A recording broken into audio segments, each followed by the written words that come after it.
Entonces, vamos a continuar con los misterios de la vida y de la muerte, parte 2. Y aquí nos habla les decía que son muchos puntos que toca esta conferencia y que todavía vamos a hacer, creo, una tercera parte. Entonces, los ángeles de la muerte, pues rigen los procesos de la concepción. eh, Perdón, los ángeles que rigen los procesos de la concepción normalmente en la cuarta dimensión y los que gobiernan la mente en la quinta dimensión. O sea, los ángeles de la vida están en la cuarta dimensión y los de la muerte en la quinta, ¿no?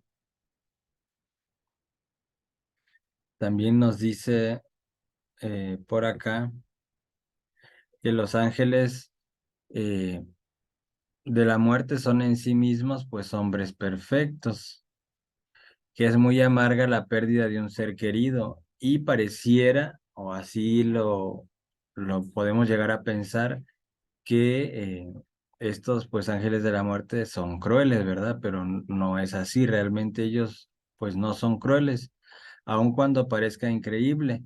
Dice, trabajan de acuerdo con la ley, con suprema sabiduría y muchísimo amor y caridad. Y bueno, es que no es que los ángeles de la muerte anden quitando vidas a diestra y siniestra, obviamente no, ellos están regidos por la ley divina, o sea, ellos en ese libro del destino, ellos saben, en este caso los ángeles de la muerte saben cuándo esa persona debe desencarnar, el día, la hora, y pues ellos simplemente hacen su trabajo, ¿verdad? Y pues obviamente también están bajo la supervisión de maestros o genios de la muerte.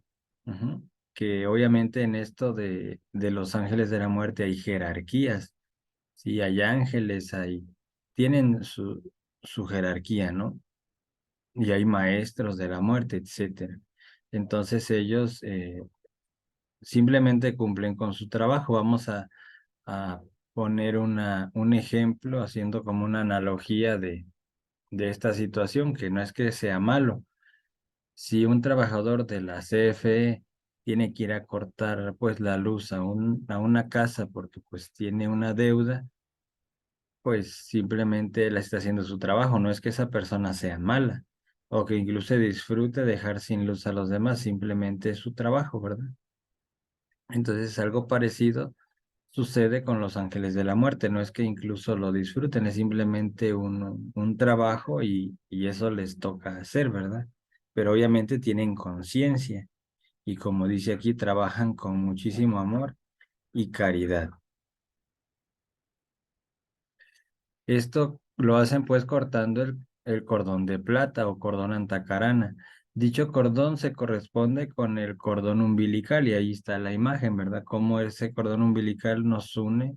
Por ejemplo, cuando hay un desdoblamiento astral, estamos unidos a través de ese cordón que es infinitamente, se puede extender hasta el infinito, ¿verdad?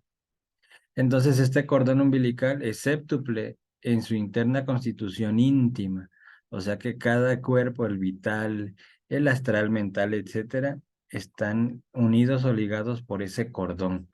Realmente el cordón de plata es el hilo de la vida que los ángeles rompen en su día y en su hora de acuerdo con la ley del destino.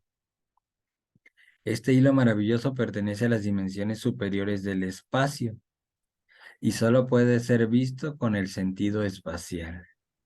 Ya mencionábamos en conferencias anteriores que pues el sentido espacial es el funcionamiento de una conciencia despierta, ¿verdad? Entonces, pues así es que estamos unidos a través de ese cordón, en este caso con el cuerpo vital directamente, que es el que le da vida al cuerpo físico, y cuando éste se corta, pues se interrumpe la vida. Y bueno, recordemos también, antes de que me adelante, de que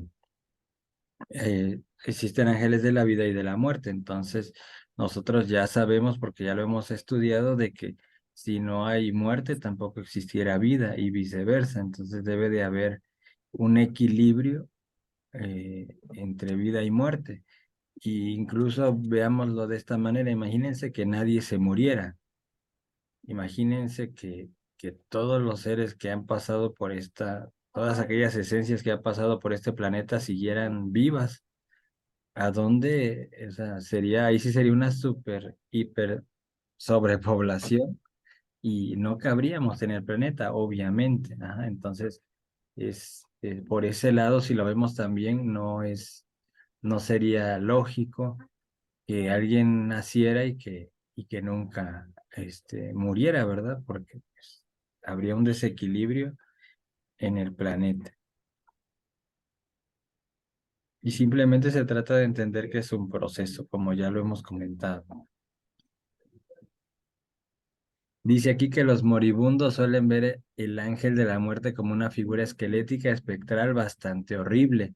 Realmente lo que sucede es que se reviste con el traje que corresponde a su oficio, que era un poco lo que mencionábamos. Y así como en cualquier otro oficio o cualquier otra profesión, las personas se tienen que poner un uniforme o un traje, pues aquí también. Los ángeles de la muerte, cuando se ponen toman esa figura, como dice, esquelética, bastante desagradable, horrorizan a aquellos que todavía no han despertado la conciencia. Y aquí me ponía yo pues a reflexionar un poquito de que, bueno, ¿por qué? No, no tanto el por qué toman esa figura, ¿verdad? Pero decía, bueno, puede ser, es una suposición, no es que la gnosis lo diga, eh, que cuando una persona ya está en sus últimos alientos y ve al ángel de la muerte, puede ser que al verlo, digo, obviamente es una forma de saber que ya va a desencarnar, pero otra puede ser que también al ver a ese ángel de la muerte y que obviamente debe de espantar, de horrorizar, como dice aquí, la persona a lo mejor decide arrepentirse, como se dice, aunque sea en su último aliento, y eso le es tomado en cuenta para cuando venga el juicio, que obviamente corresponde después de la muerte. Ahorita vamos a tocar ese punto. Entonces, es algo que pues yo estaba reflexionando por qué adoptaban esa figura, ¿verdad? De miedo. Entonces, y obviamente también me puse a pensar en esto porque dice que horrorizan solamente a aquellos que tienen la conciencia dormida, es decir, los que tienen conciencia despierta, los que ya tienen alma encarnada o cristalizada, ellos ya no les sorprende o ya no les espanta, incluso porque aquí lo dice un poco más adelante que una persona que ya tiene alma puede incluso hablar, fíjense, dirigirse a ese ángel de la muerte y pedirle como una prórroga, como un tiempo extra, porque obviamente si es una persona que tiene alma, es una persona que tiene un trabajo interior, serio, real, entonces tiene el derecho de solicitar como un tiempo extra, ¿verdad?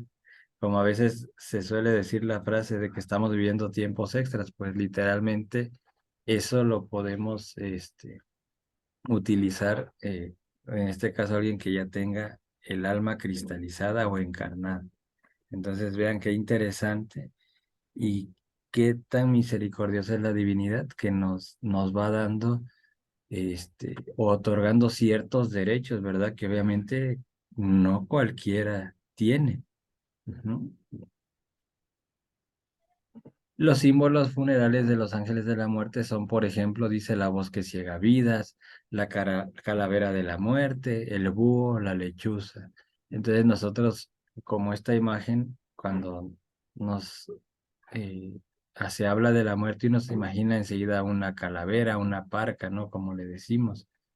Pero también nos dice aquí la gnosis que cuando esos ángeles de la muerte no están utilizando, digamos, su traje, eh, esa vestimenta, pues realmente se ven como niños hermosos, como sublimes doncellas o como venerables maestros, ¿sí?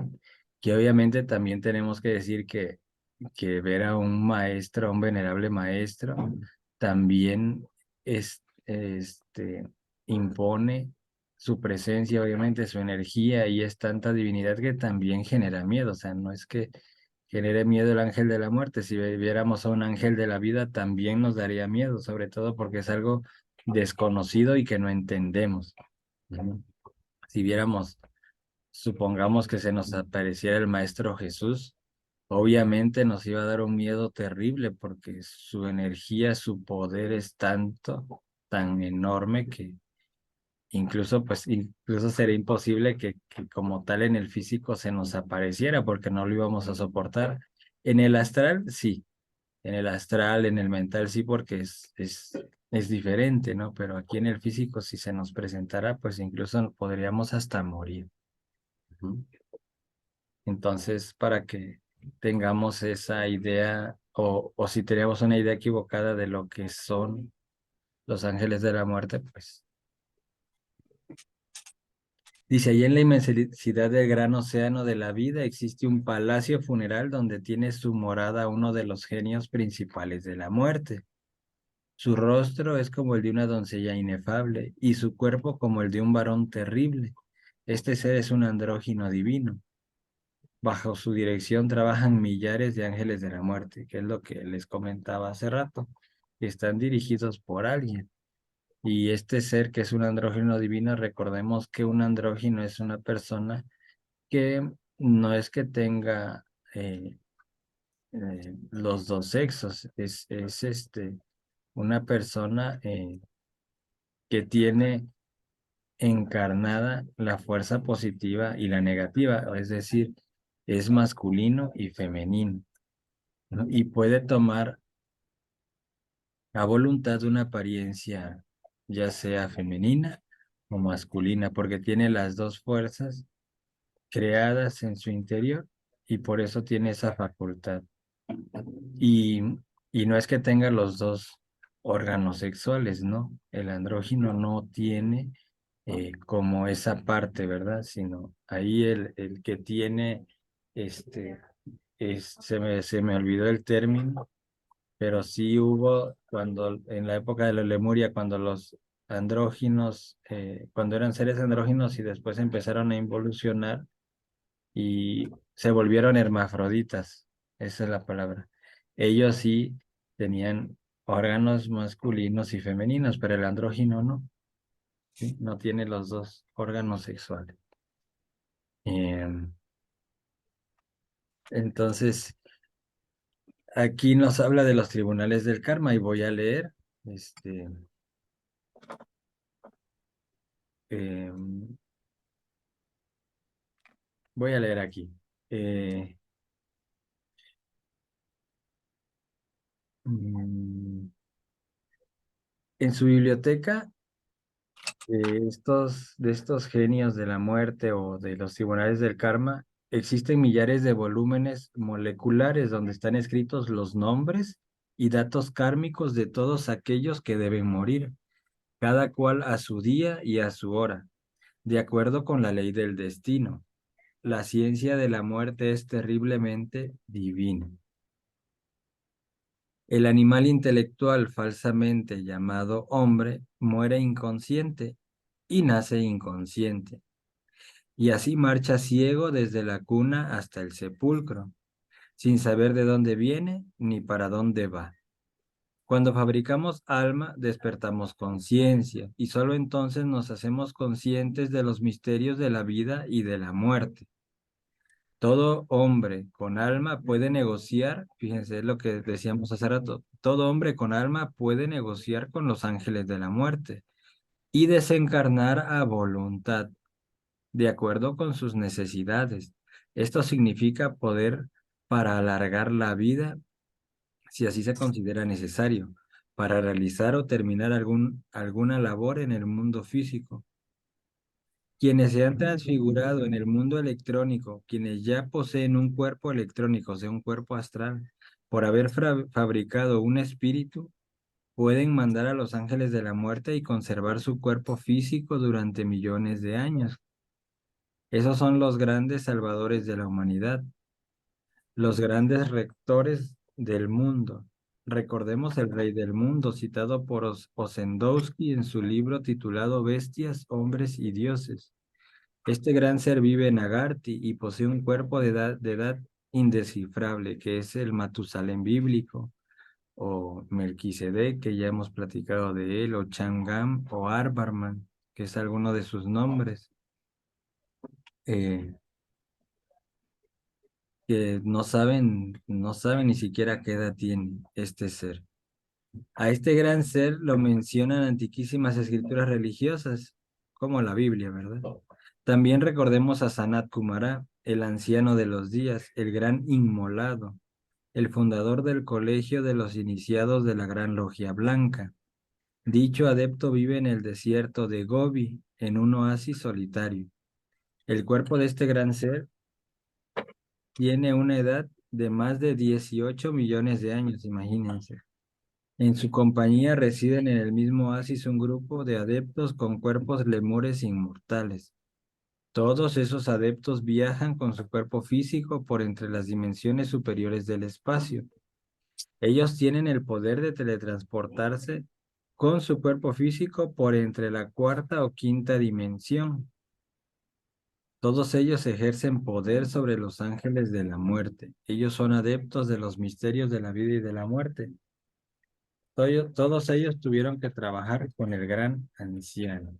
Ujú. Entonces vean lo que es cristalizar el alma, o tener alma, todas las facultades que desarrolla en el ser humano, ¿sí? Y bueno, hablando de los tribunales del karma, nos dice, por ejemplo, que en el momento de la muerte y durante los 3 días y medio siguientes a esta, nuestra conciencia y nuestro juicio interno son liberados por la descarga electrónica. Entonces vemos pasar toda nuestra vida en forma retrospectiva. La descarga es tan fuerte que el hombre cae después en un estado de coma y de sueños incoherentes. Solo aquellos que poseen eso que se llama alma pueden resistir la descarga electrónica sin perder la conciencia. Entonces, obviamente, alguien que tiene alma y logran con esa descarga desencarnar por alguna razón, pero ellos son conscientes del proceso de la muerte y del juicio, etcétera, ¿verdad? Entonces, pues, eh, dice aquí, continúa la lectura, dice, mm, pasados los 3 días y medio, la esencia entra en un estado de conciencia de tipo lunar. En el momento de la muerte revivimos la vida en forma retrospectiva, bajo la descarga electrónica, pero en forma muy rápida y terrible. En el mundo molecular, que es el mundo mental, volvemos a revivir nuestra vida que acaba de pasar en forma más lenta, porque el tiempo en el mundo molecular es más lento que en el mundo electrónico. Bajo la influencia lunar, revivimos nuestra vida desde la ancianidad o desde el último momento de vida hasta la niñez y nacimiento. Los desencarnados visitan entonces todos aquellos lugares con los cuales se relacionaron, reviven cada escena de su vida, dicen y hacen lo mismo que hicieron, sintiendo alegría por las buenas obras y profundo dolor por las malas. Terminando el trabajo retrospectivo, es claro que tenemos plena conciencia del resultado final de la vida que acaba de pasar. Es decir, en ese momento sí se toma conciencia de lo que hicimos o no hicimos con nuestra existencia o nuestra vida. Es entonces y solo entonces cuando todo aquel que no esté decididamente perdido toma la decisión de enmendar sus errores y pagar lo que debe. Solo los completamente perdidos no responden a los impactos terribles de los mundos moleculares, del mundo molecular y electrónico. Realmente esos seres ya están tan materializados que de hecho retornan al mundo mineral. Este es el infierno cristiano. Amit, el monstruo egipcio, devorador de los muertos, con sus gigantescas mandíbulas, el buitre cósmico que consume los desechos o despojos de la humanidad, el Averno romano, el Avicii Indostán, etcétera. También conocido como la morada de Plutón y otros nombres, ¿verdad? Que tiene. Eh, entonces, esto es lo que comentaba hace un momento, que algunas personas, aunque sea en el último instante, en su último aliento, llegan incluso a arrepentirse, pero las personas que incluso ya no tienen esencia, que son cascarones vacíos, pues obviamente que ya no van a, ya no ni siquiera, se arrepienten, ¿verdad? Sino que ya mm, no tienen ni remordimiento ni arrepentimiento. Entonces dice, todos los planos de existencia cósmica mencionados por la teosofía pueden ser perfectamente sintetizados en cuatro regiones: el infierno, la tierra, el paraíso, el cielo, es decir, mundo mineral, celular, molecular y electrónico. El juicio final es el que decide la suerte de los desencarnados. Terminando el trabajo retrospectivo, tenemos que presentarnos ante los tribunales del karma. En dichos tribunales tenemos que responder de cargos. La sentencia de los jueces es definitiva.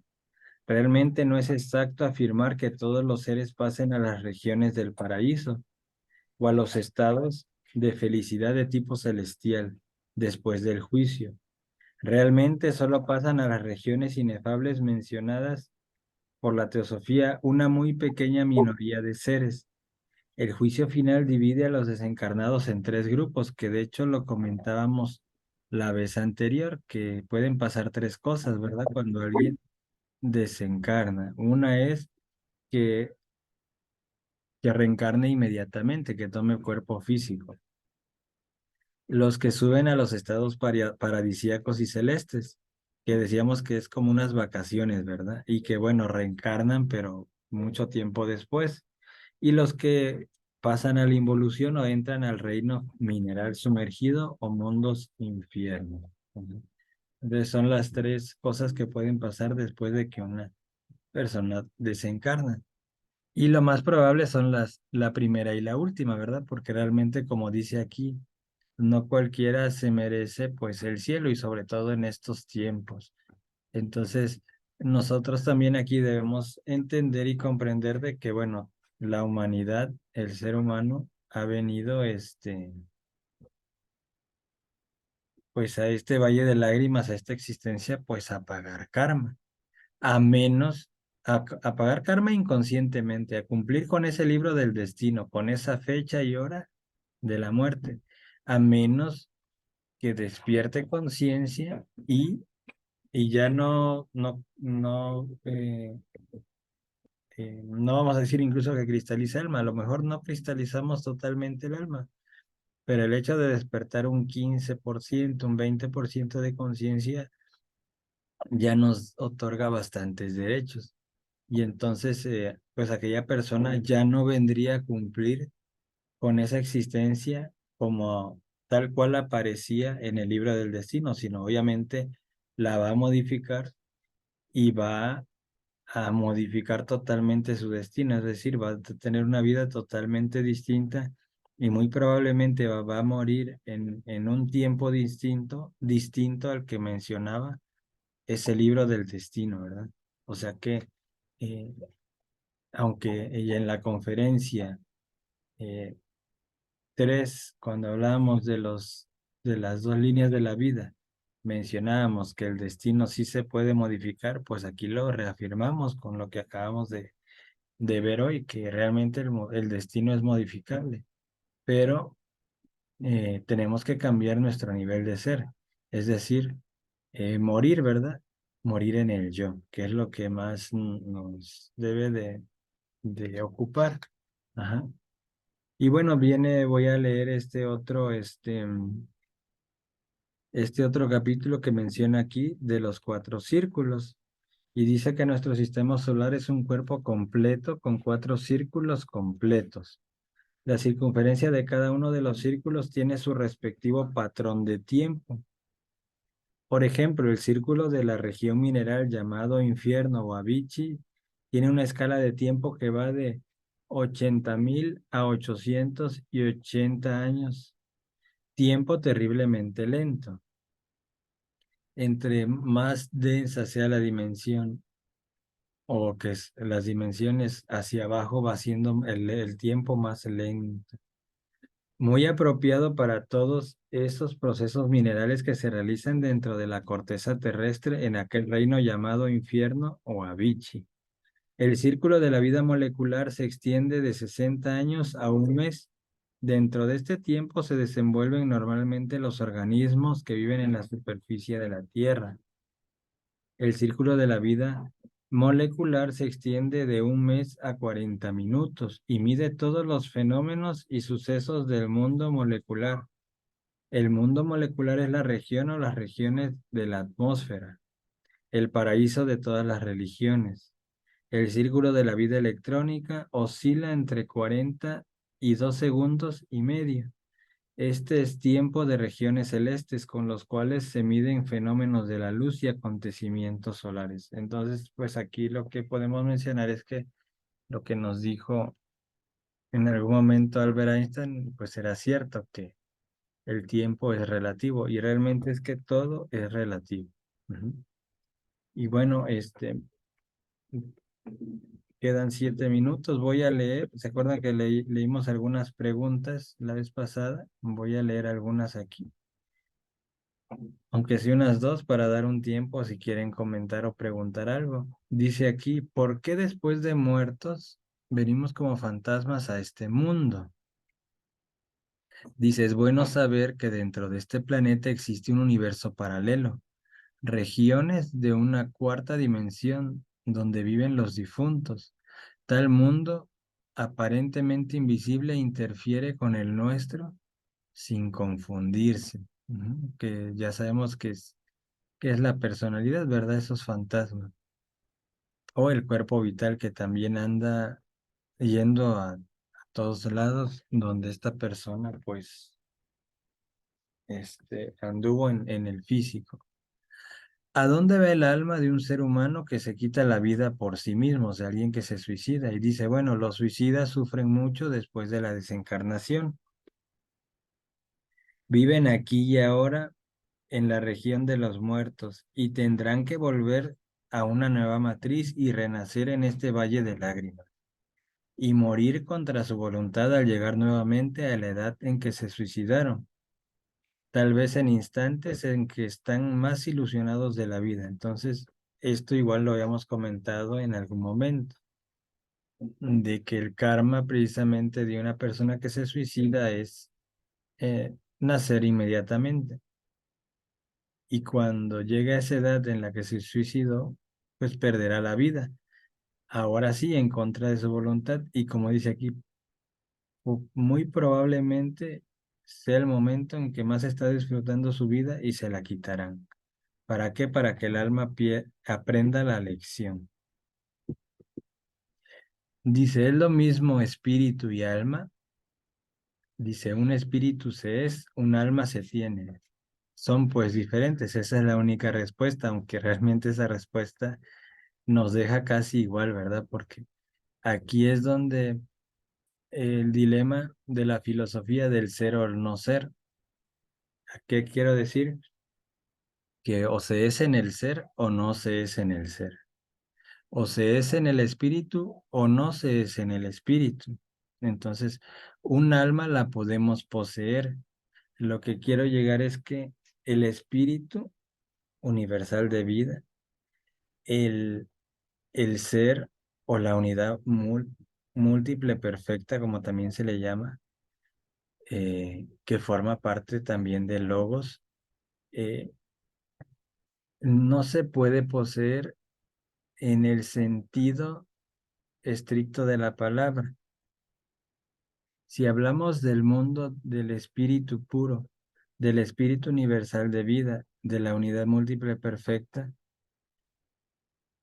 ese ser pertenece a ese mundo, es parte del espíritu, del mundo del espíritu, pero no es que lo posea, es parte de él y habita en él, pero no es como poseer yo poseo este teléfono, o sea, no es que sea mío, No sé si me explico o confundo más, pero quiero tratar de que se entienda esta parte, porque un alma se tiene y un espíritu se es. Ujú. El espíritu es libre. El espíritu no lo podemos encajonar, encarcelar, eh, encerrar, ¿no? Se encarna al ser, se forma parte del espíritu universal de vida, que es un conjunto de seres o de espíritus que comparten, vamos a decir, un mismo mundo o una misma dimensión. Por eso es la unidad múltiple perfecta. Ujú. Porque esas unidades, o vamos a decir ahorita, esos individuos son parte de ese todo, ¿sí? Son parte de esa multiplicidad, son parte de ese espíritu. Ujú. Entonces, por eso es que, y esto viene en la Biblia, creo, si no me equivoco, dice un alma se tiene y un espíritu se es, y de repente esto nos puede confundir, ¿verdad? Entonces, bueno, espero que aunque sea un poco, se haya entendido esta parte. Y dice la última, bueno, la última que vamos a leer, ¿los animales y las plantas tienen alma? Y la respuesta es sí tienen. Las almas vegetales son conocidas en todas las leyendas universales con los nombres de hadas, etcétera. Las almas animales son criaturas inocentes. Recordemos la palabra animal. Si le quitamos la última letra L, quedaría escrito así, ánima, de alma, ¿verdad? Entonces, pues pues le dejaríamos hasta aquí en este tema tan extenso de los misterios de la vida y de la muerte. Vamos a continuar, yo creo, el jueves, a ver si ya la terminamos.